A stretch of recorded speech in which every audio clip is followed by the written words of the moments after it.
3 बार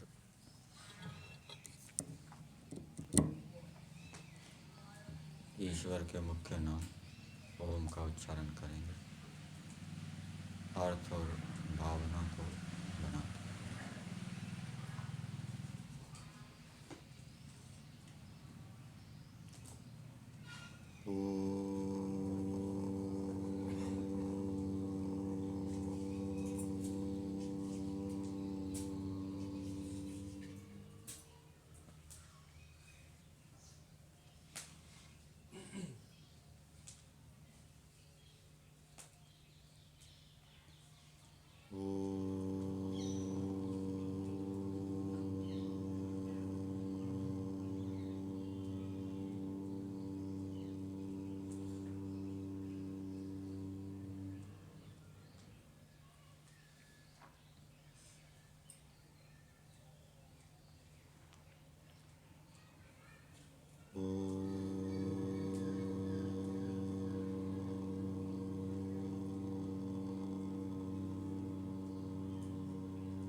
समादरणीय धार्मिक सज्जन वृंद,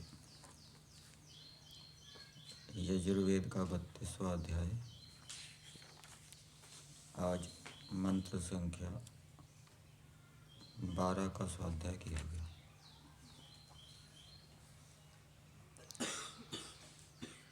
कल मंत्र संख्या 11 के महर्षि दयानंद कृत वेद भाष्य के ऊपर हमने विचार किया था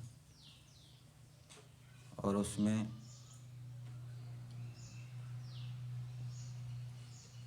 कुछ ईश्वर की विशेषताएं बताकर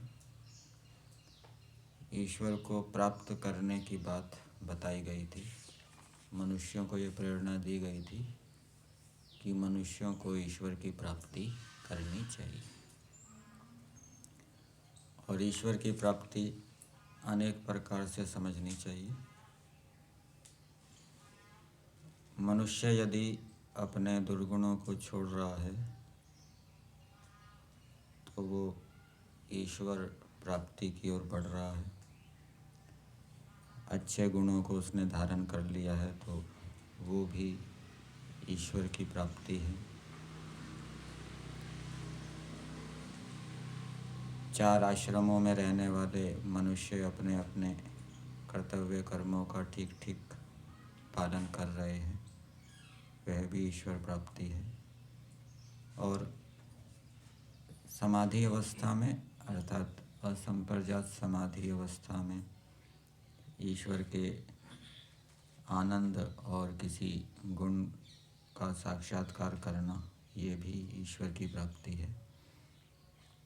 और अंततः प्रकृति के बंधन से छूटकर, शरीरों के बंधन से छूटकर मोक्ष अवस्था को प्राप्त करना, 36,000 बार जब तक सृष्टि और प्रलय ना हो ईश्वर में रहना, केवली होकर अकेले प्रकृति से पृथक रहते हुए, ये भी ईश्वर की प्राप्ति है।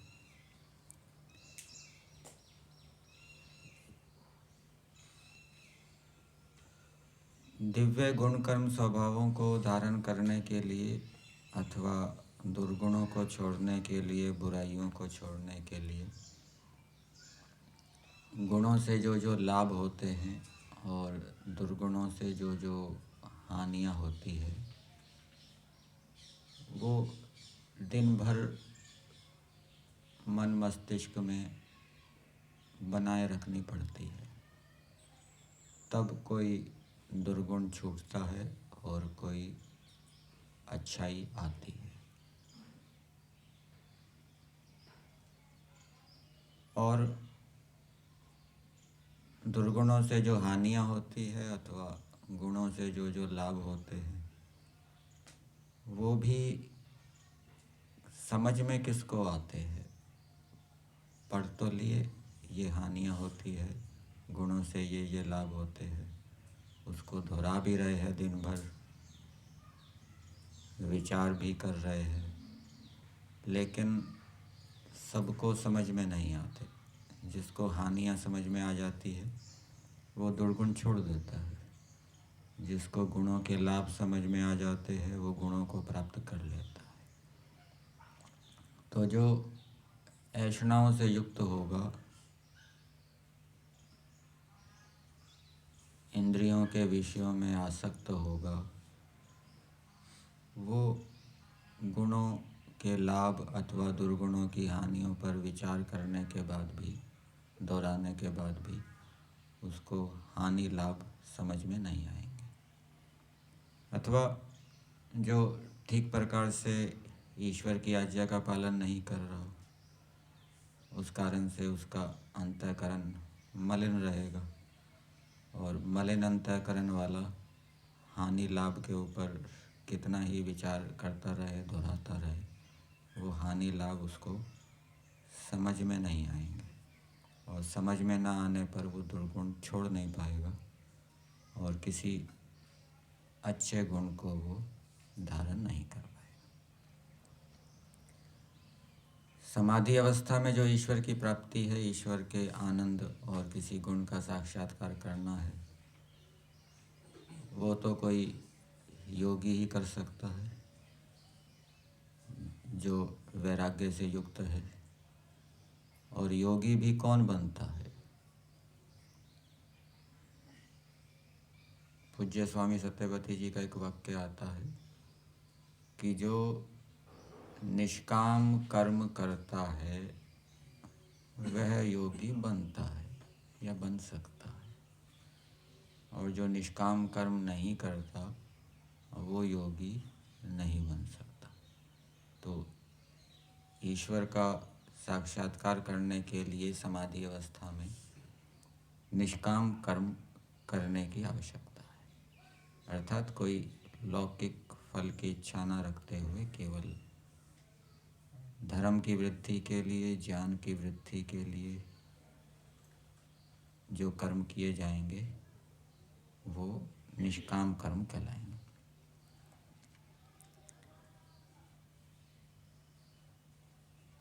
आज का मंत्र है परित्य भूतानि, ये तो कल का, परिद्यावा पृथ्वी सद्य इत्वा परिलोकान् परिदिशः परिस्वः ऋतस्य तन्तुं विततं विचित्य तदपश्यत् तदभवत् तदासीत्। मंत्र का देवता परमात्मा है। इसमें ईश्वर की व्यापकता के विषय में बताया गया है, और ईश्वर संसार के अंदर प्रकृति से अनेक प्रकार के सुखदायी पदार्थों को बनाता है, ये भी बताया गया है। परि द्यावा पृथ्वी सद्य इत्वा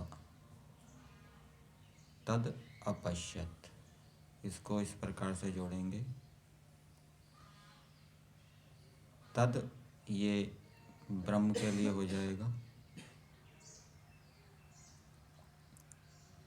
द्यावा पृथ्वी इत्वा, द्यावा पृथ्वी को व्याप्त करके, सद्य शीघ्र ही परमात्मा द्युलोक और पृथ्वी लोक को व्याप्त करके,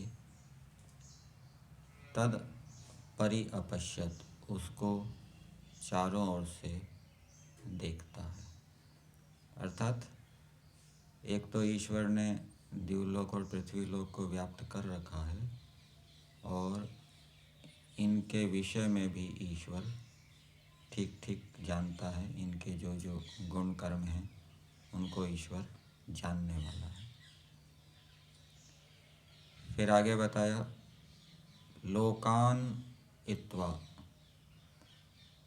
तद अभवत, परि इसके साथ जोड़ देंगे, तद परि अभवत। उस परमेश्वर ने लोक लोकांतरों को व्याप्त करके तद परि अभवत, वो चारों ओर से विद्यमान है। अथवा इसका ये अर्थ भी किया जा सकता है, परिभू का अर्थ होता है तिरस्कार करना, नियंत्रित करना, ईश्वर ने लोकांतरों को व्याप्त करके उनको नियंत्रित किया हुआ है, वो ईश्वर के नियम में चलते हैं, अथवा ईश्वर सब लोकांतरों को व्याप्त करके विद्यमान है, वर्तमान है। इसी प्रकार से दिशा इत्वा परि अभवत, ईश्वर ने सभी दिशाओं को व्याप्त करके वो उपस्थित है, वर्तमान है। परि स्वाहा, और स्वाहा का अर्थ किया है सुख। ईश्वर सुख को व्याप्त करके, इत्वा इसके साथ जोड़ेंगे, सुख को व्याप्त करके तद आसीत, ईश्वर वर्तमान है। अर्थात सुख के विषय में जानता है, सुख कैसे कैसे उत्पन्न होता है। संसार के अंदर जो बढ़िया से बढ़िया सुख है वो ईश्वर ने बनाया है, उसके पास विद्या है किस प्रकार से बढ़िया से बढ़िया सुख उत्पन्न करें। दो मनुष्य हैं, वो दाल बना रहे हैं। एक व्यक्ति दाल बना रहा है, उसकी इतनी स्वादिष्ट नहीं बनती, पुष्टिकारक नहीं बनती। दूसरा व्यक्ति दाल बनाता है, वो बहुत पुष्टिकारक होती है, स्वादिष्ट होती है, तो उसके पास विद्या है। इसी प्रकार से ईश्वर ने संसार के अंदर अपनी विद्याओं से अत्यंत सुखदायी पुष्टिकारक पदार्थों को उत्पन्न किया है, और उस विद्या को जानता है किस प्रकार से बढ़िया सुख उत्पन्न किया जा सकता है। जैसे किस प्रकार से बढ़िया स्वादिष्ट दाल बनाई जा सकती है, बढ़िया से बढ़िया स्वादिष्ट सब्जी बनाई जा सकती है, ऐसे ही ईश्वर के पास ये विद्या है। ऋतस्य तंतुम विततम विचित्य,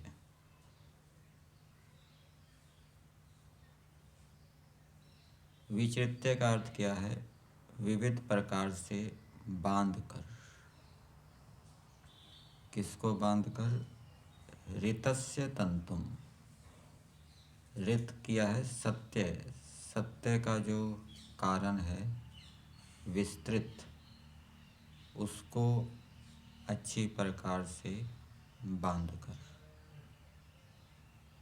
संध्या के मंत्रों में आता है ऋतंच सत्यंच अभिधात तपसो त्यजायत। सत्य का क्या अर्थ किया है? कार्य जगत। तो कार्य जगत का सत्य यहाँ पर भी है, ऋत का अर्थ यहाँ पे सत्य किया है, सत्य से कारणम। तो कार्य जगत का कारण क्या हो गया? प्रकृति।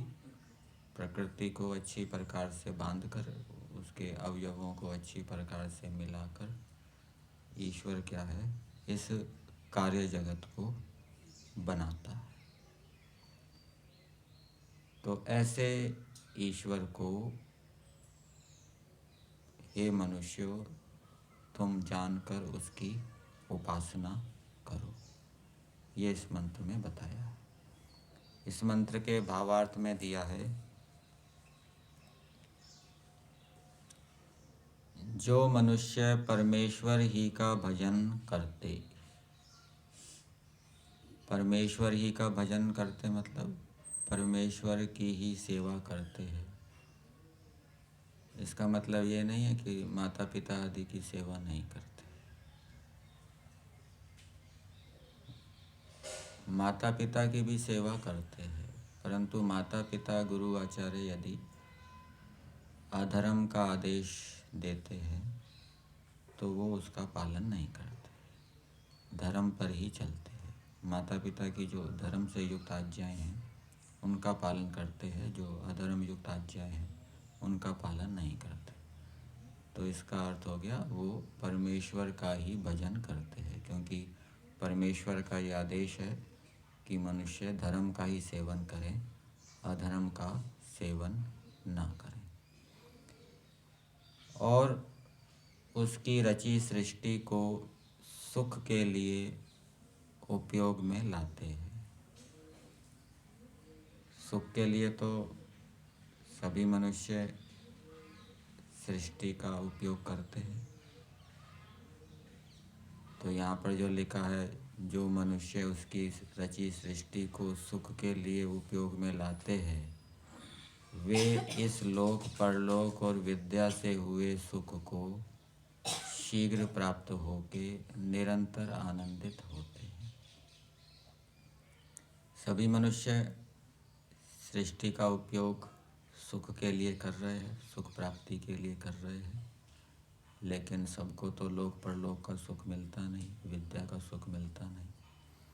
तो यहाँ पर इसका ये अर्थ करना चाहिए कि जो मनुष्य उसकी रची सृष्टि को सुख के लिए, मतलब संसार के स्थायी सुख के लिए और मोक्ष सुख की प्राप्ति के लिए उपयोग में लाते हैं, क्योंकि ईश्वर ने जो सृष्टि दी है वो मोक्ष की प्राप्ति के लिए दी है, और ये भी प्रयोजन है कि मनुष्य ईश्वर के संसार के अंदर स्थायी सुख को प्राप्त करें, स्थिरता से सुखपूर्वक रहें।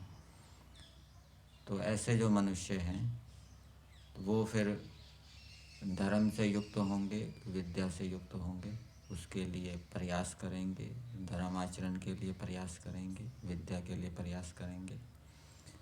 और जब वो उसके लिए प्रयास करेंगे तो धर्म आचरण को प्राप्त भी होंगे, विद्या आचरण को प्राप्त भी होंगे।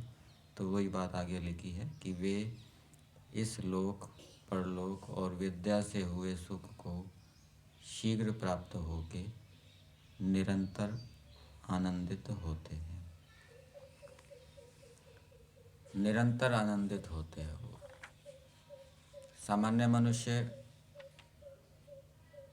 निरंतर आनंदित नहीं रहते, वो कुछ समय के लिए सुखी होते हैं फिर दुखी हो जाते हैं। लेकिन जो निरंतर प्रसन्न रहता है वो विद्वान है, और ईश्वर की आज्ञा का पालन करने से, विद्या की प्राप्ति होने से मनुष्य निरंतर आनंदित हो सकता है। तो मंत्र का संदेश यही है कि मनुष्य ईश्वर को जाने,